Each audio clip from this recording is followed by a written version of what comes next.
Welcome to this second in our second installment of our spring speaker series. Before I introduce our guest, I want to just hold up to you a reminder that our annual garden party will take place at the end of this month on May the 28th.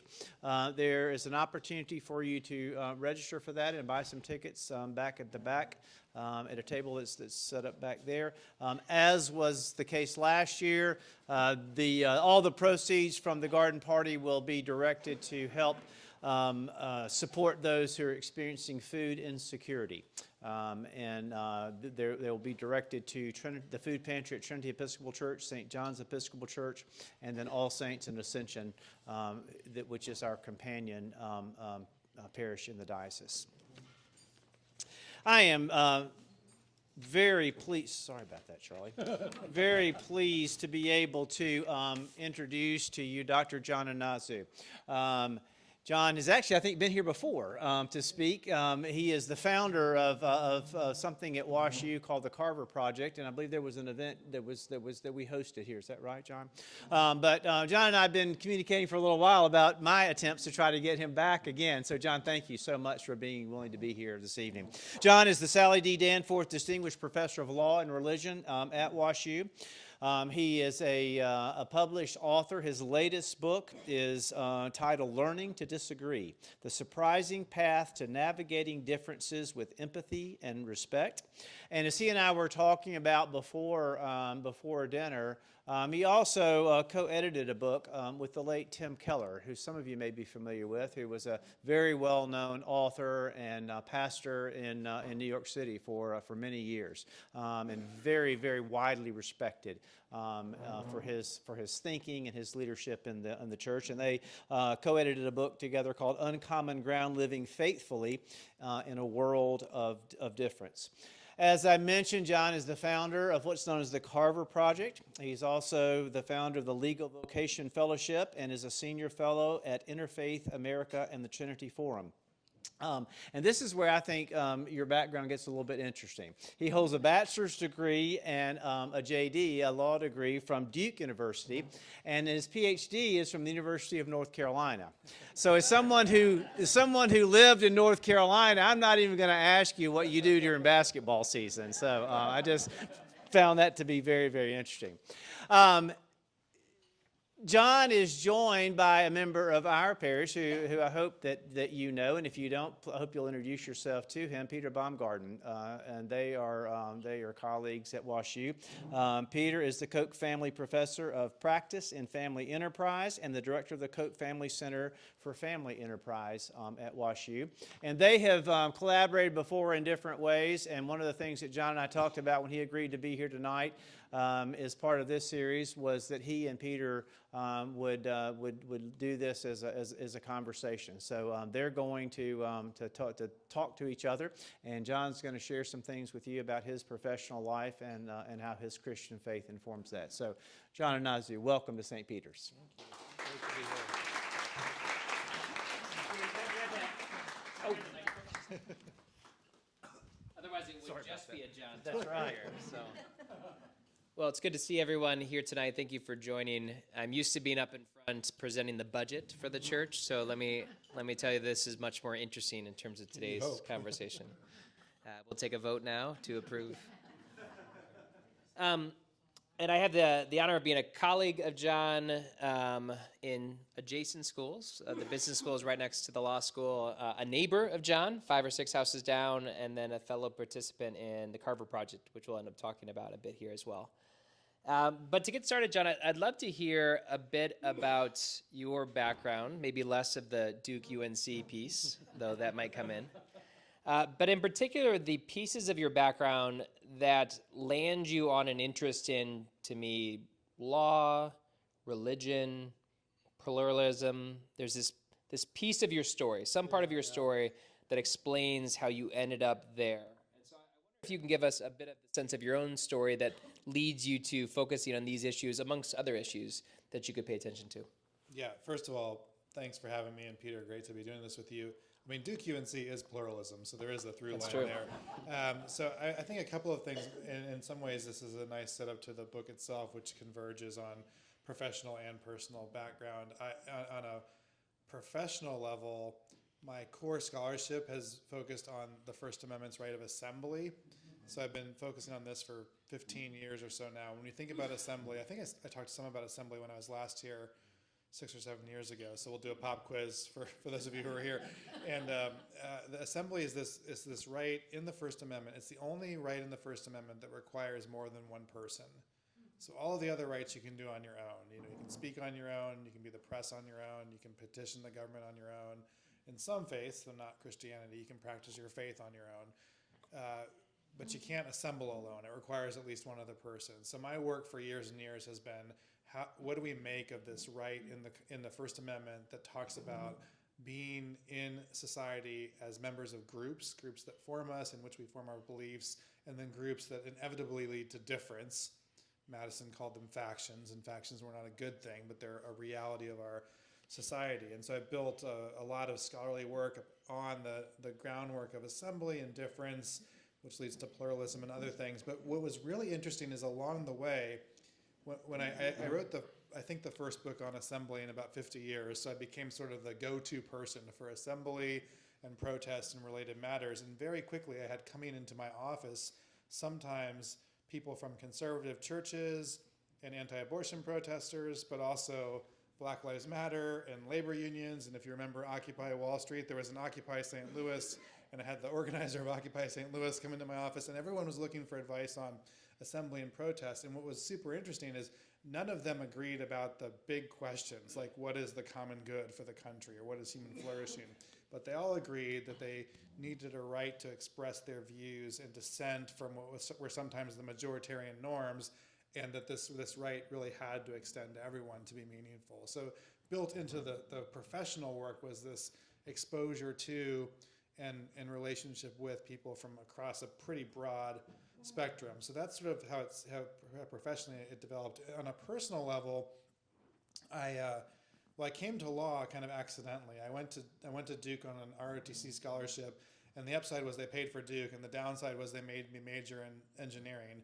And with no offense to engineers out there, I discovered about 2 weeks into college that I was not cut out to be an engineer, but I had to stay in the major for the scholarship. So I have a civil engineering degree, although you don't want me building your bridge or anything else that requires math at this point. So when I was finishing up my time, I was commissioned into the Air Force, and I was just trying desperately not to be an engineer. And so I went to law school just to get out of it. I knew nothing about the law. I'd never talked to a lawyer. I just knew it wasn't engineering, but it was a move into a very different area of study and inquiry that, the part of being interdisciplinary, I think, is working with difference and instability sometimes, and that laid the foundation for the law part. And then the last thing I'll maybe mention here is during law school, I took a class from a theologian at Duke, Stan Hauerwas. Some of you might know that name, a really influential theologian, also a very well-known pacifist.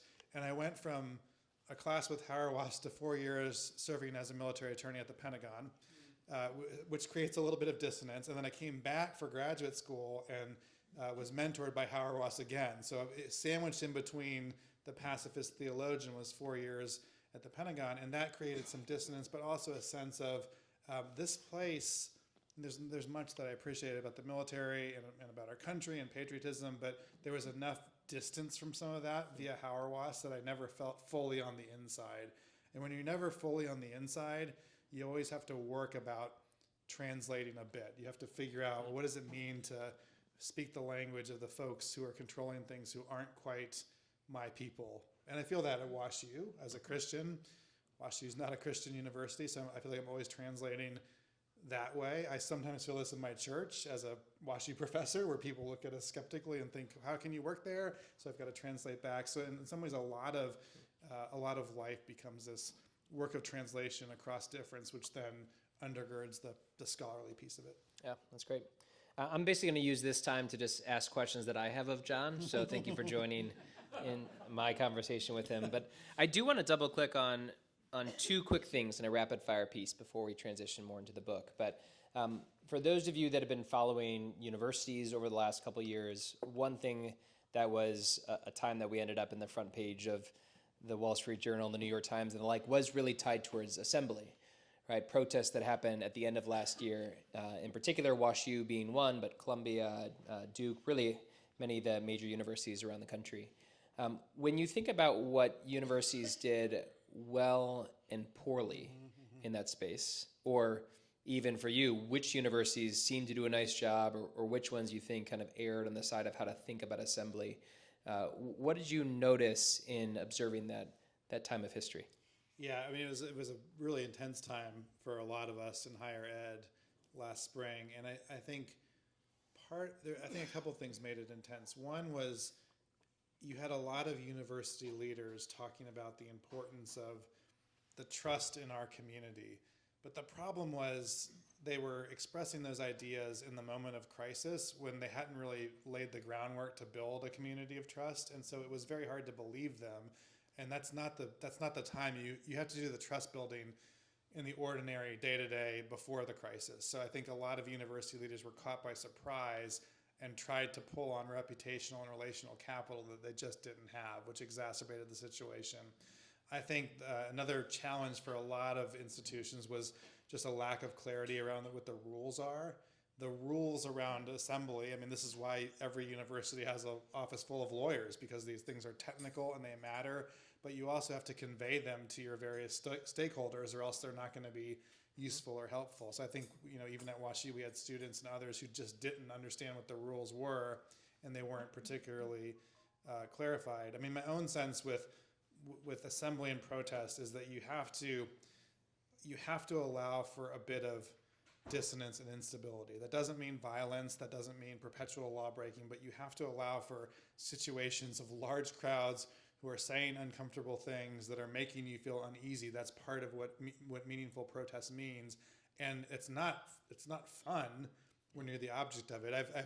I've been protested a couple times myself, and despite being a scholar of protest, once it turns on me, it's a very different picture.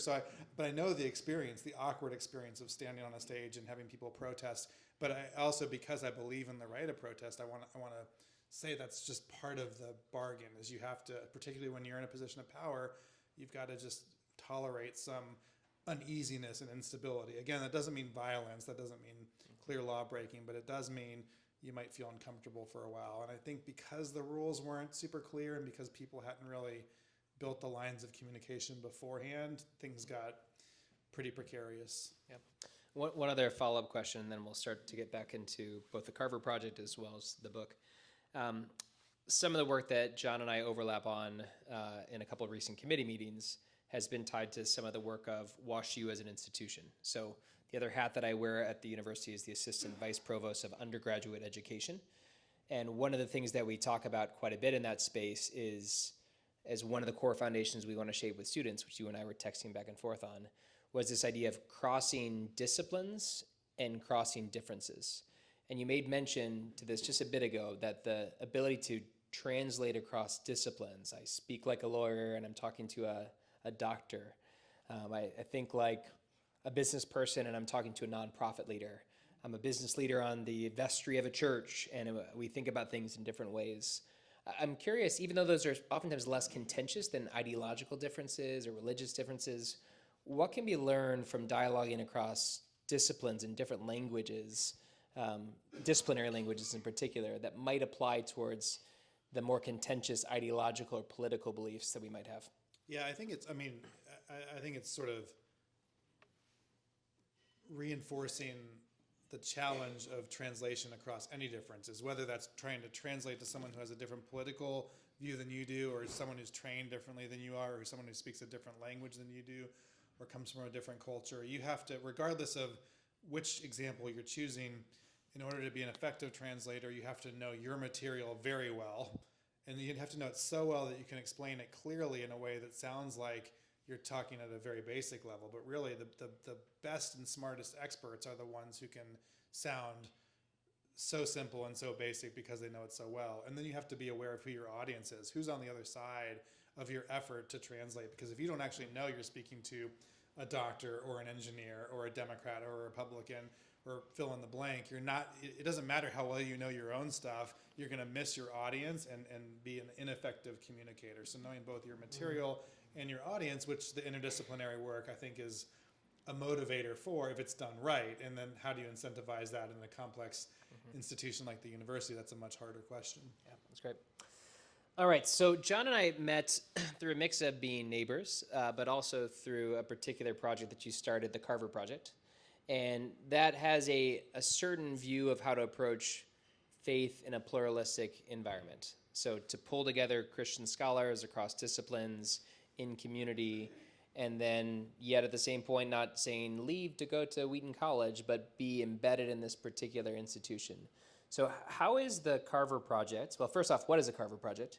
And how is it a manifestation in some ways of your view of this confident pluralism vision? Yeah, it's all tied together. So I'm thankful for the connection you drew there. So the Carver Project, the mission of the organization is equipping Christian faculty and students to serve and connect university, church, and society, and seeing particularly the non-Christian university as take St. Louis, for example. WashU is a really significant anchor institution in this region.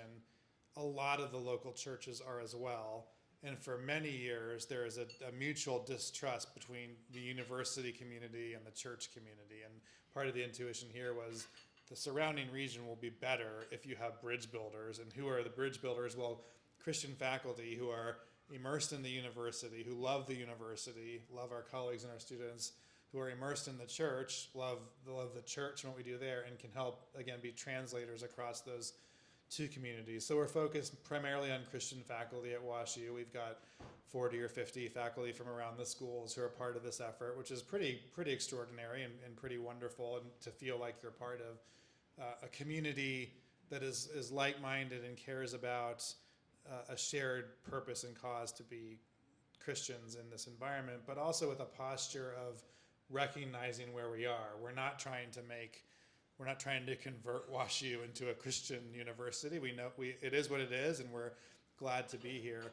But I will say, and this is one other piece of the puzzle for me at least, I think in higher ed today, there are a lot of institutions that are not very clear about what their purpose is.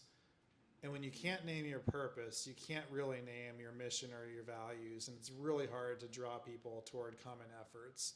And in the absence of a clear purpose, sometimes the loudest voices win, sometimes your priorities just shift, all around without any seeming coherence. And so for me as a Christian, I just thought, I'd been here for a while, I was tenured, really liked my job, but I thought if I'm going to spend the next few decades here at WashU, I need a clearer purpose of what I do in my life. And that was part of the reason to found the Carver Project, and to say with purpose, Christian faculty can find a way sometimes to come alongside the university when it makes sense to do so, sometimes to do our own thing, but knowing that we are collectively motivated by the shared and somewhat coherent purpose of trying to serve Christ faithfully, rather than trying to, fill in the blank of whatever the purpose of the university is. I couldn't at this point.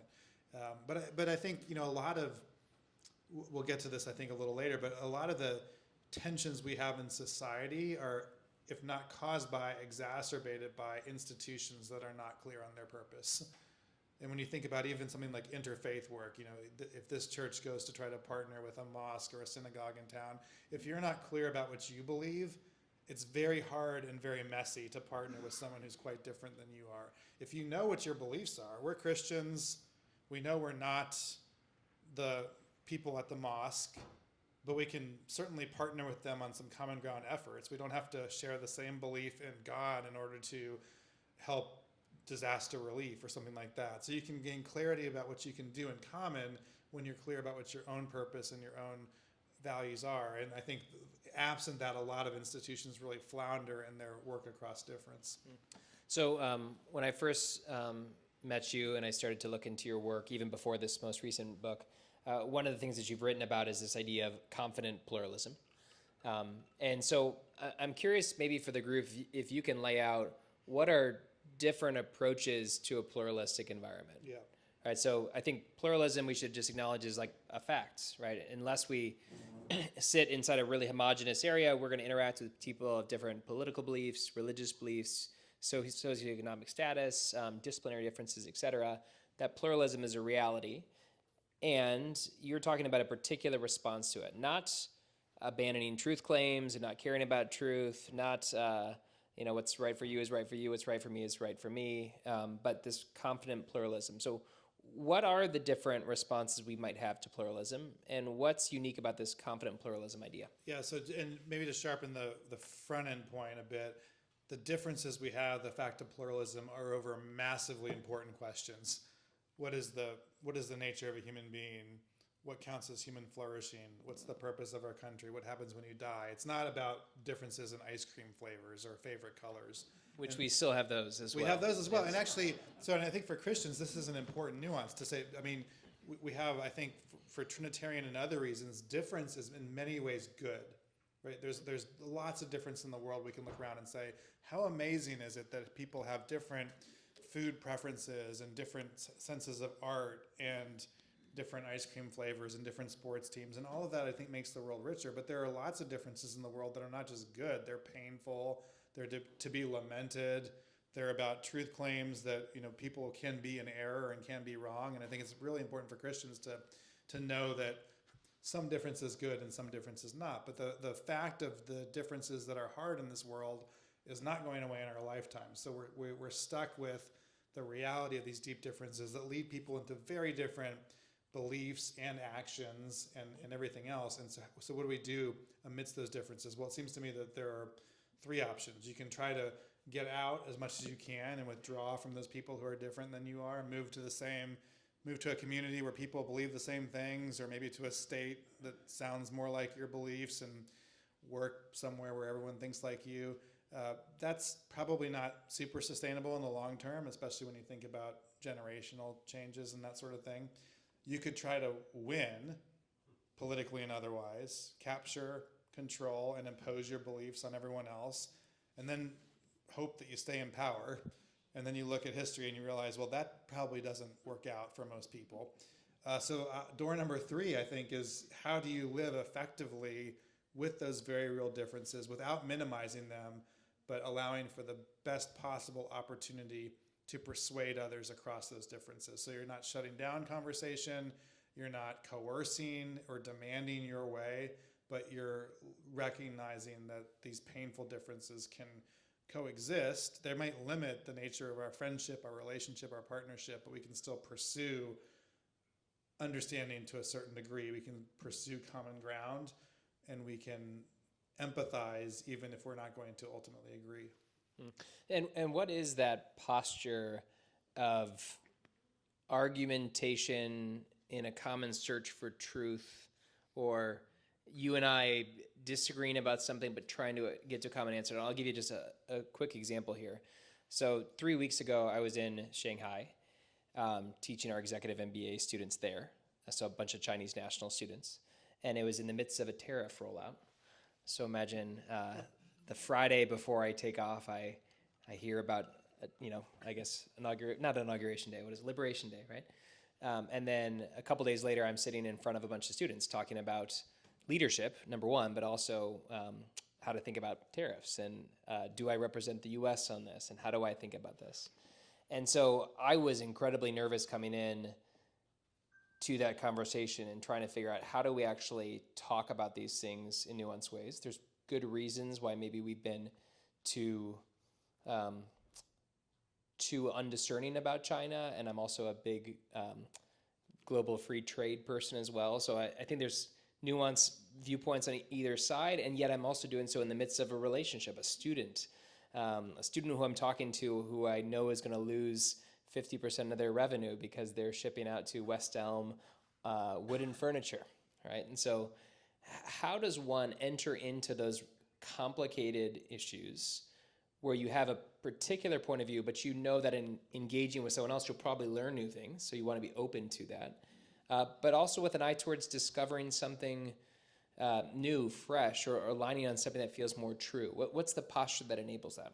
Yeah, so I think you hit on part of it in your question, which is naming the reality of nuance and complexity, that these issues are going to be complicated. It's seldom the case, particularly pick your hot button issue or the thing that you care most about in our current politics or whatever it is.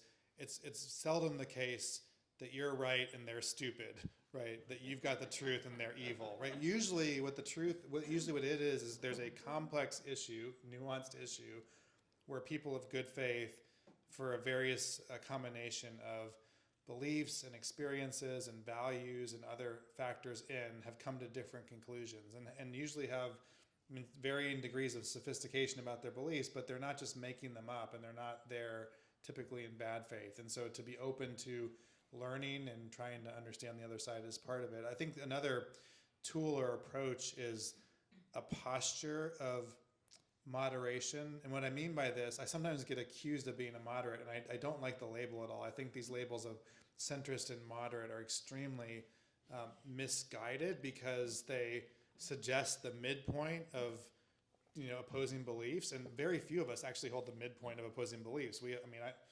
I've got lots of convictions about lots of things, and they don't map in the middle of different viewpoints. They just don't plot easily in any ideological direction.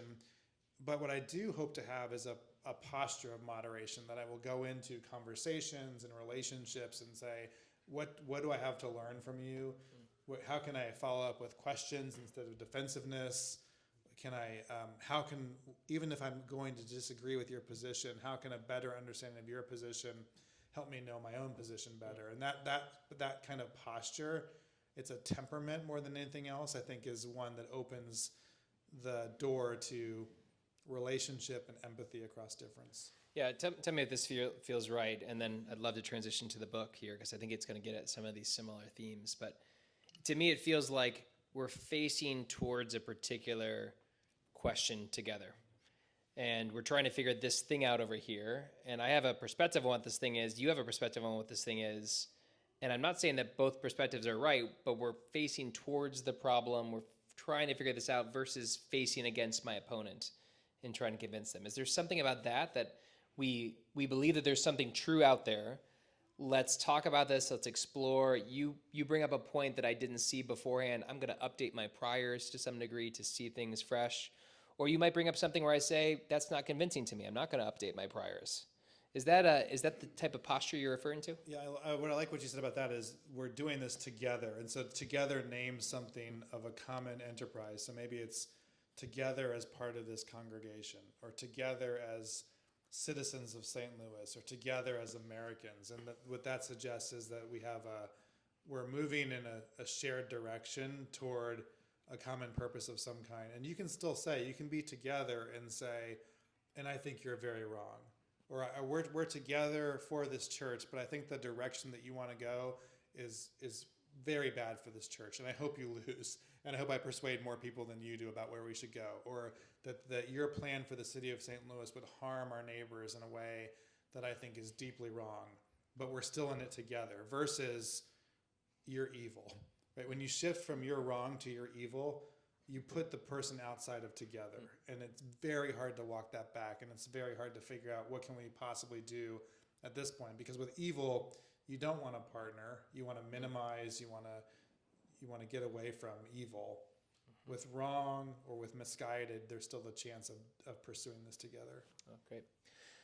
So one of the things that I really like about this most recent book is that it really takes it through the cycle of an academic calendar, which thankfully we're almost at the end of right now. But it allows you to see how a law student or someone who's in law school might approach this question of disagreeing in a unique way to how I would think about it as someone in a business school, or how a pastor or a rector might think about these things as well. So what is it about the lessons from law and the practice of law and the teaching of law that inform this question of dealing with difference? Mm-hmm. Yeah, so part of it, well, two things there. One, by framing this as a narrative that unfolds in an academic year, I kind of stumbled into this, but I realized this gives me the opportunity to do storytelling, to do character development, so you can actually, if I've pulled this off, then as a reader, you can walk with certain people in this book and see them not just encounter difference, but grow through it and learn a bit about themselves. And then as a character in the book myself, hopefully I'm also showing that in my own life. The title of the book being Learning to Disagree as an Unending, Never Finished Project that we're still going to be trying to grapple with for the rest of our lives. In law in particular, I find, a huge privilege for me is being able to push students into this world of gray where we hit on really complex and hard issues. I teach criminal law and law and religion, and both of those classes are just semester long, avoiding landmines and stepping on a few every year. And you never know what's going to set someone off because of personal experience or viewpoints or something else. And then you have to figure out how in the mess of this particular moment, where there are strong feelings and strong emotions, and we're in the midst of training you to be a professional who learns how to process through emotions and still use words and still help be a value add to conversations and explorations, how to do that in the same moment, often with very difficult issues and regulations and words. And that's the work and the skill that helps you toward a better ability to disagree. And I think this is generalizable. You don't have to go to law school to pick up some of this. But if you do, make sure you go to WashU's Law School. That's right, and we will gladly take your tuition dollars, especially now.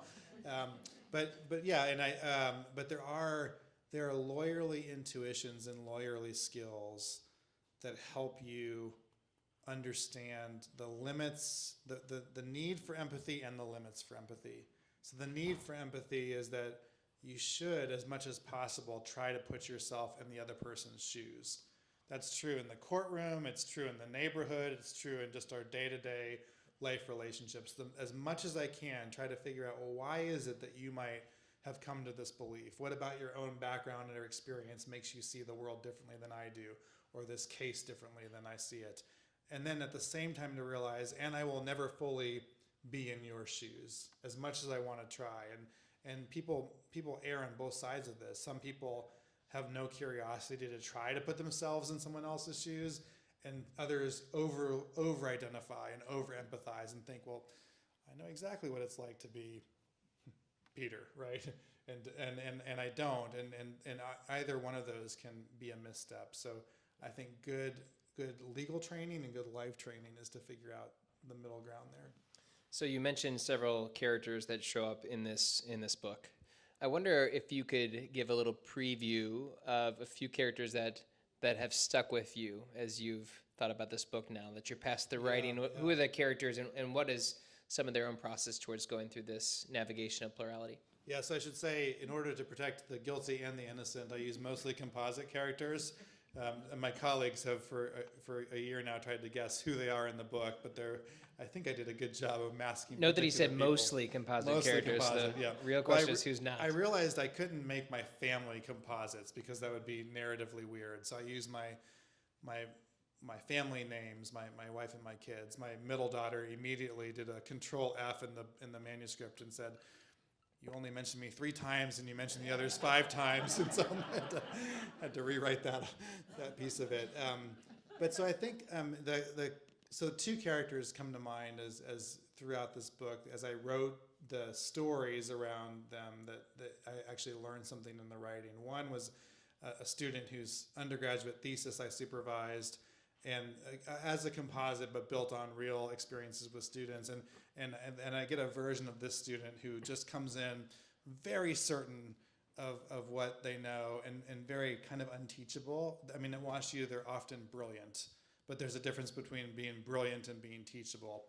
And so we go through a year of difficult clashing where there doesn't seem to be any listening or learning from what I'm trying to suggest or the other materials that they might read. And then in this particular case, the character that I put in the book, at the end of the year, it clicks and she finally gets it, and she turns in this unbelievable thesis that has all of the depth and nuance that I've been asking for, 0 signs along the way that she was ever going to get it. And it just becomes a reminder to me that this is kind of what we do. I mean, these are like the hero moments of teaching, which happen like once every few years, but they're really great when they come, and you realize this is why we're doing this. And it was a reminder that people do, even the people that you shoehorn into a particular box, are capable of change, and we're all works in progress, and sometimes that change comes at surprising moments. And then the other character that comes to mind in your question is me. As I was writing this book, it really compresses about 8 years of experiences into one calendar year story. But I would be writing the book, and then, so I'd spend 3 hours at a coffee shop writing, and then go run some errands, and I'd lose my patience at the county records office in Clayton, and then realize, well, now I've got another story to tell in the book about my own inability to put these things into practice. And so I was learning. He's the only person at county records who's like bringing out the laptop and the notes in real time to capture. That's right. Yeah, well, we're here, and but it was just a good reminder that I'm still trying to figure this out as well. I'm executing very imperfectly, as we all are, especially with people close to us, and that there should be both a progression of some change, and then also a recognition that we're always going to need help.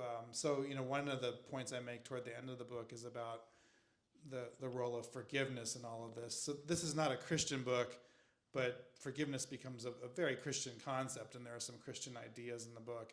And I think what I try to put in front of the reader, and what I ask myself, is we know every single one of us is going to spend the rest of our lives hurting other people and being hurt. And we're going to receive injustice and commit injustice. So what do we do with that? Well, either we can start a ledger and try to, right every wrong that's done against us and hope that other people are more gracious to us, or we can figure out something like grace and forgiveness that recognizes the imperfect people around us are like our imperfect selves, and in this very messy and very fallen world, we have to have some grace with one another. So I think I try to figure out how I learn that more throughout the book too. And just to dig into John Inazu's psychology and emotional development here, I would imagine that some of these things around dealing with disagreement are skill-based. So the ability to reason effectively, the ability to use evidence in the right way, and other pieces are more tied towards posture or emotional, let's call it posture, skills and posture as being the two. When you think about your areas for development on both of those categories, I need to get better at skill X, and I need to get better at posture Y. What are they? And then probably most importantly, how does one develop in those things?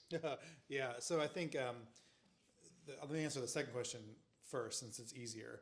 How does one develop in these? You just have to practice, and you have to practice with other human beings, and that means you're going to mess it up.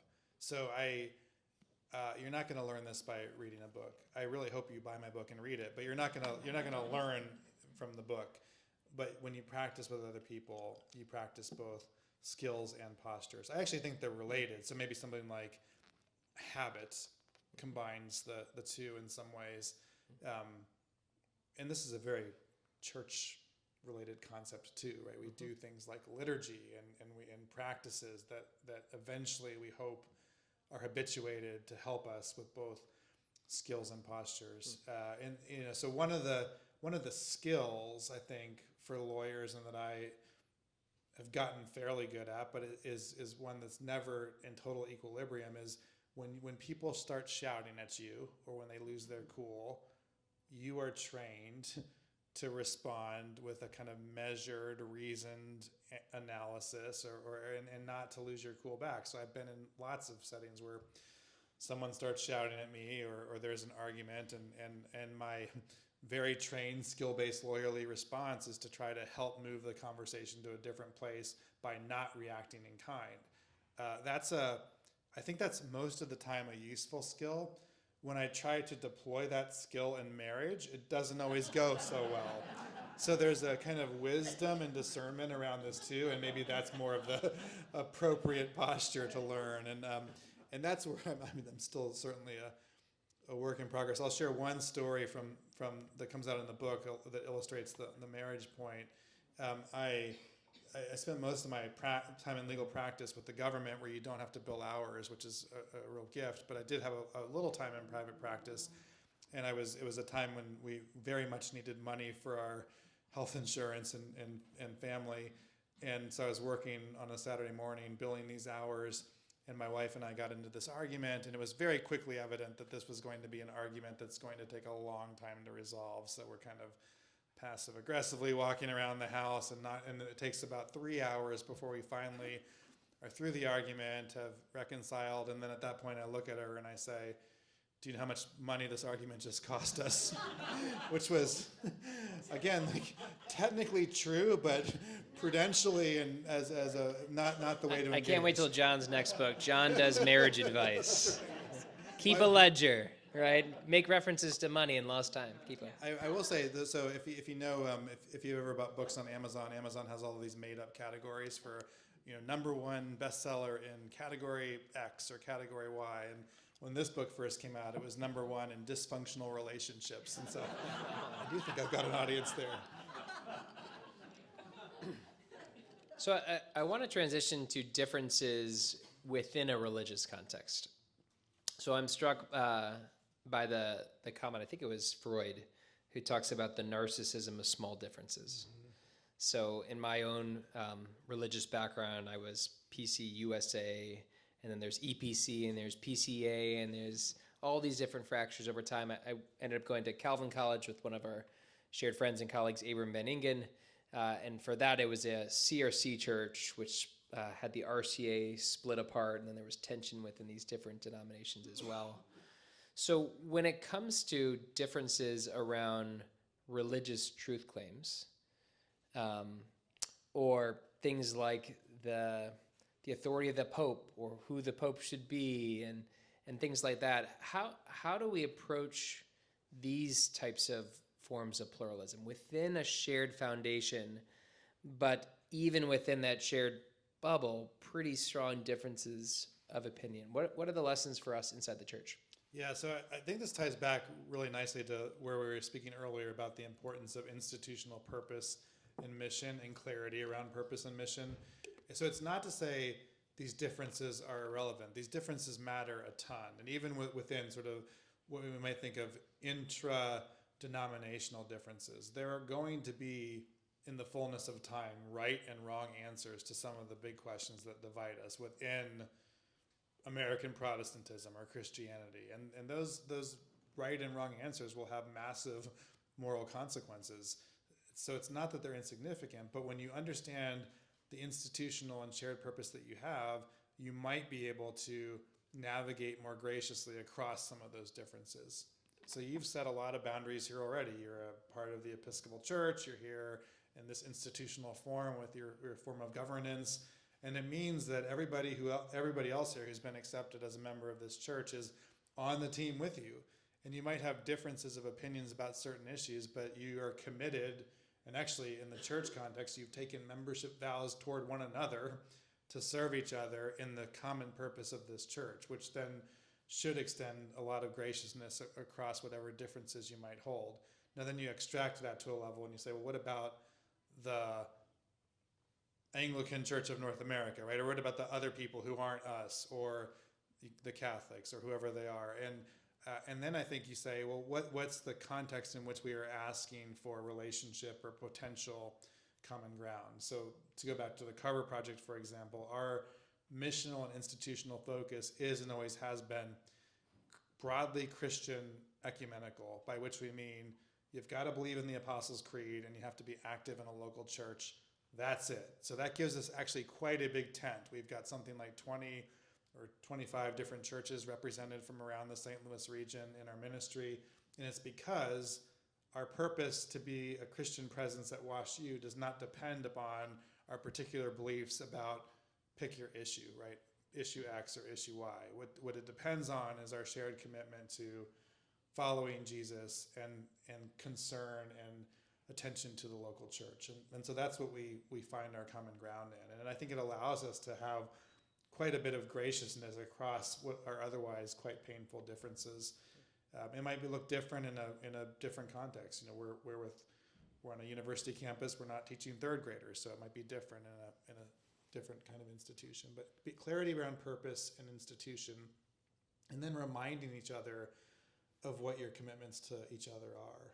I think, you're right to point out that some of these family differences become the most painful ones because we've been walking alongside people and there's this degree of assumed trust or assumed consensus. And when that fractures, it can become very painful and very disorienting. And yet, even in those moments, particularly as Christians, I think we're called to a kind of graciousness and gracefulness toward each other. Great. So I've got one more question for you, and then I'd love to open it up for the last 10 minutes or so for the group here. When you talked about our natural responses, you talked about this potential towards withdrawing or winning, or the kind of the alternative that you have around walking towards that difference. It feels like the natural approach for many of us in terms of how we build relationships and how we consume information tends towards default withdraw. Meaning, I start to listen to a certain type of news media. I associate with people of a similar socioeconomic status. I have friendships that sit within political boundaries and outside of those boundaries. And if the data indicates anything, we're becoming more and more homogenized on those dimensions, in particular around political lines. I'm thinking of your fellow legal scholar Cass Sunstein's work, that when we become more homogenized, we actually become more amplified in that similarity, right? So the conservatives that cluster together become all the more extreme in their conservatism, as well as the liberals that become all the more extreme in their liberalism.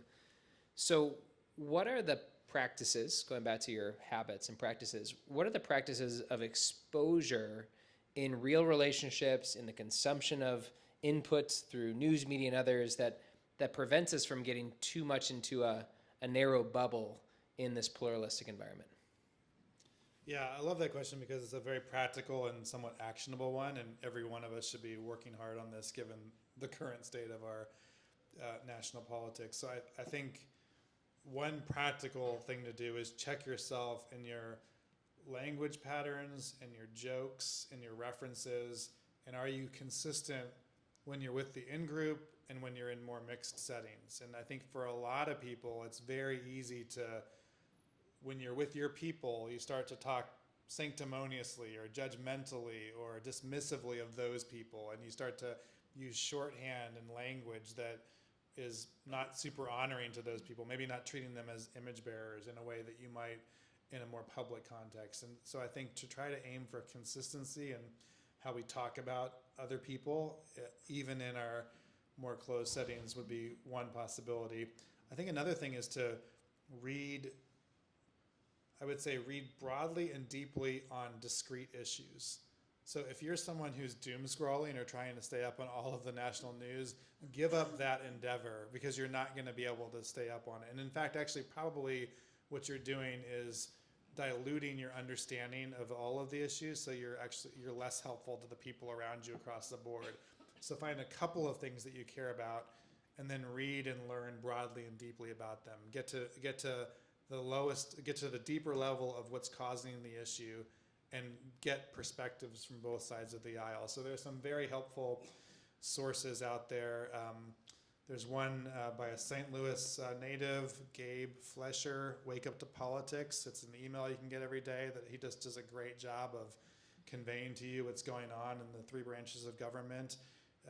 There's The Flip Side, which gives you a sense of how different media sources are covering national breaking issues. There are a couple others like that, but force yourself into channels and venues that get to different sides of coverage of issues. And here's a very practical one that I think a lot of us, including me, mess up.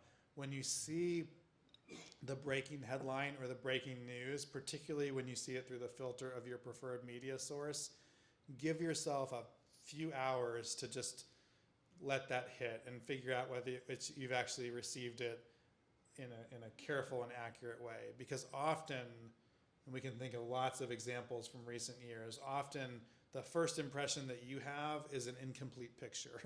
And it's one that is intentionally skewed to release that dopamine within you and to get you really fired up for your side of an issue, but it is missing the other side. It's missing the complexity and the nuance, and it's not going to help you be a purveyor of truth in the world to double down on the first version of the coverage that you see.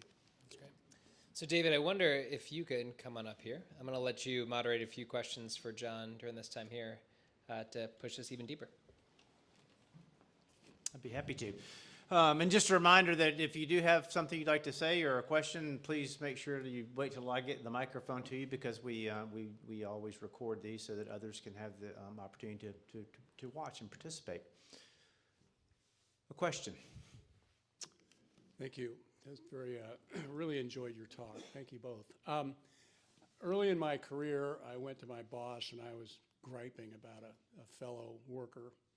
And he said, you know, Charlie, I had a friend once who used to carry a little card in his wallet, and every now and then he would pull it out and look at it.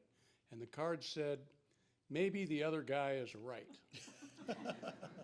And that's helped me a lot, because in situations where you run into people, and when I pull that imaginary card out, it kind of reframes the whole conversation. So I thought that would. I like that a lot, and I think where that's especially on theme with some of what we've been talking about is that those little steps force you to slow down, and we're in a world where so many of the incentives are to speed up or just to respond quickly. This is why social media is often a bad idea, because social media inspires you in the other direction to respond quickly and less thoughtfully, and slowing down can often open up a lot of space and save you a lot of emotional headache, and sometimes save you from being wrong. The example, as you were mentioning that story, that came to my mind was my dad. Before I started practicing at the Pentagon, he said, you know, when you're going to have all of these challenging situations, and when you get into a position with someone and you think you have to write that email, draft the email, but don't send it, right? Draft it, put it away in a folder, and sit on it for a day. And it was such helpful advice, and I did that over and over again. Now, the one mistake I made was that I saved all of those emails on my government-owned computer, so that 2 years later, when my email account was subpoenaed as part of an investigation, all of those draft emails about my boss came to public light. So. Do it in paper. That's right. I actually had that experience too. I was in the Justice Department as a youngster. One of the experiences that I had there was, being the youngster, we had a case that had been bouncing around for a long, long time. And the two senior people, my senior guy and his senior guy, couldn't even be in the same room together.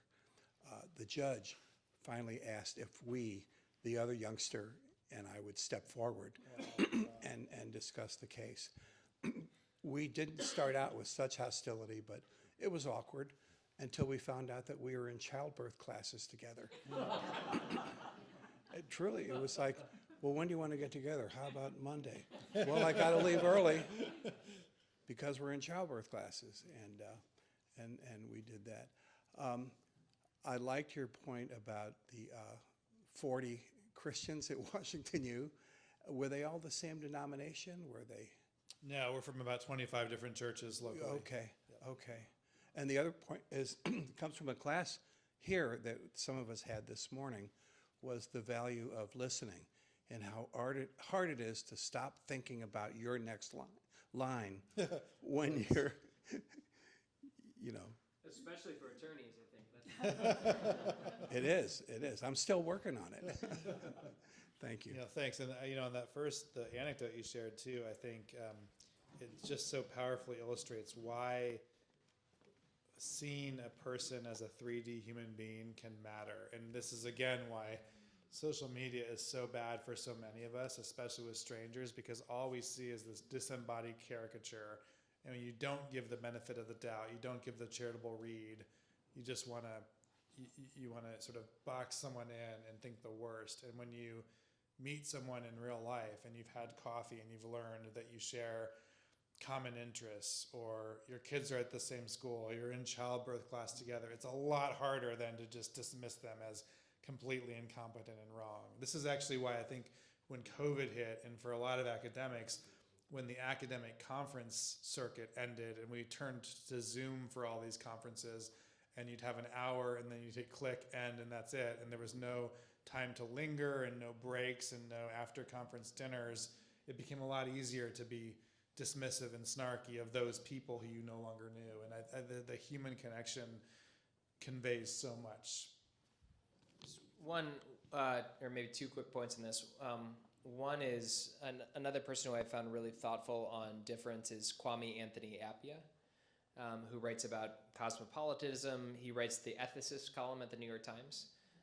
But he often talks about this idea of sidling up towards difference. So it's that you're in the same parent soccer league together with someone who's really different. It's not facing off, but you're actually kind of stepping in community together towards difference. And then the other thing that came up actually in a talk the other day, we had a professor from Berkeley that was in giving a talk about when we exchange around differences, what role the medium plays in that. And so she looks at the comparison of synchronous written communication versus asynchronous written and then in-person communication, and basically finds that when it's done, not surprisingly, but when it's done in person, when there's actually like the human in front of you, the ability to otherize that person becomes just so much more difficult. And it's striking in terms of the data, just how even the exact same communication in a different medium makes a huge difference for the outcome. Hi, great talk. I'm former Air Force too, actually, and my records have been subpoenaed as well. Not fun. Earlier in the conversation, you had mentioned as we come together, there are going to be major ideological differences that exist, and sometimes those things seem to come to a head. So even as you're remaining, like the Calmer Party, when you're confronted with somebody who is trying to compel maybe a conversion or an agreement that you can't get on board with, what would some of your chosen word paths, right, or that language that you like to use to navigate those high tension situations? Yeah, one of them is let's pick this up next week. I mean, so really, right? Like sometimes the answer is